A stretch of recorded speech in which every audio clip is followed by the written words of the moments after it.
ladies and gentlemen, it's time to kick off the mixed martial arts fights for tonight. Who is ready?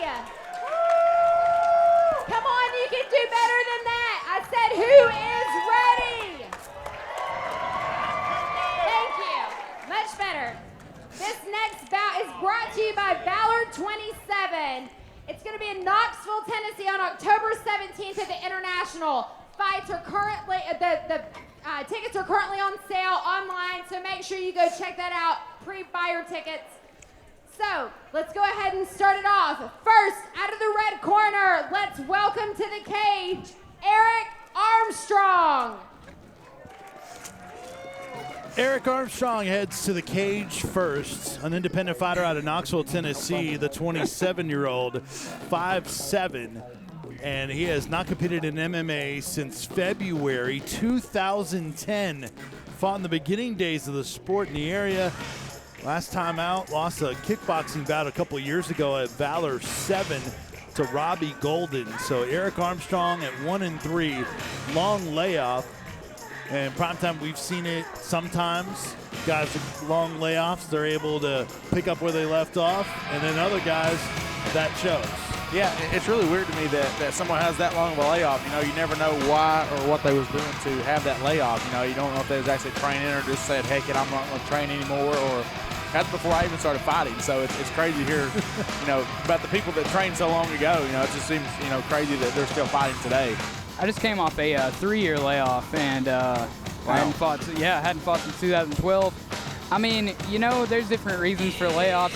My reason, I couldn't find legit training partners, you know, in my area, and it's hard to train like you should be when you're not getting pushed.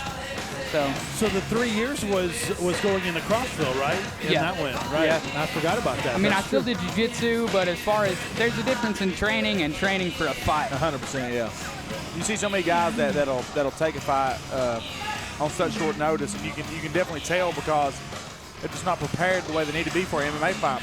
Jiu-jitsu, like nowadays, we've talked about this in the past, you have to be good at everything. You cannot be one-dimensional or say, okay, I'm going to do jiu-jitsu and go in here and take a fight, because it don't work out for you. So if you do have that long layoff, do you start your actual camp to prepare for your fight earlier because you've been out of it, or is it just stay the same in terms of length of training camp? Depends on what kind of shape you're in, I guess. Yeah, you know, I mean, I usually give myself 8 weeks for every fight, but I mean, it depends on how fat I am, really.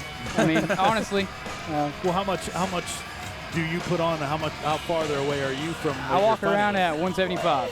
Okay. So I'm looking to go to 135 by the end of the year. The next fight is at 145, so I got about a 30-pound drop. So. Okay. A lot of our audience doesn't want to hear about fat at 175. Yeah. Neither do I. No, just kidding. But it's something that we'll keep tabs on tonight. As Eric Armstrong with this long layoff will take on TJ Freeman. We'll tell you about TJ in just a second. Back to the cage. And out of the blue corner, please welcome his opponent, TJ Freeman. TJ Freeman looking for win number 1 in his MMA career out of Team Slayer in Gate City, Virginia. The 33-year-old, 5'6". Last time out, lost to Nick Cordell in April in 2014. He was winning that fight, but then submitted to exhaustion in the second round. Vows to have better cardio this time. Sorry, you don't see that a ton, right? Someone submitting to exhaustion. Yeah. I mean, hey, you know, it's different when you get in there versus watching.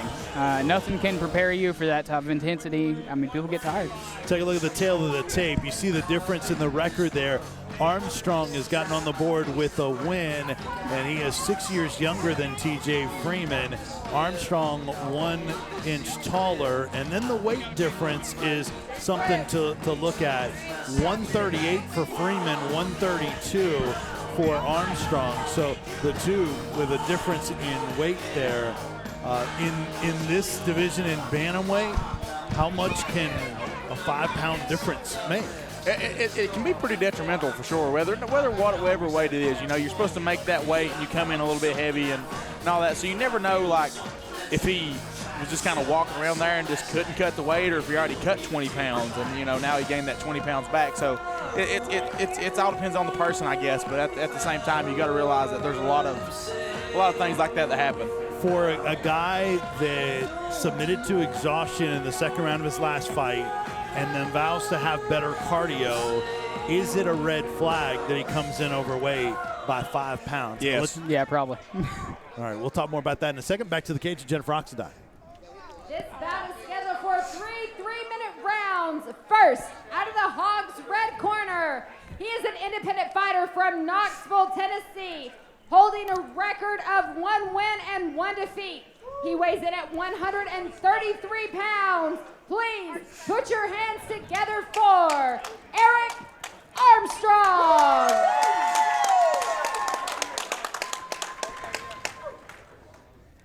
And his opponent, out of the Ogle, Elrod, and Burrell blue corner, he holds a record of 0 wins and 3 defeats, representing Team Slayer in Gate City, Virginia.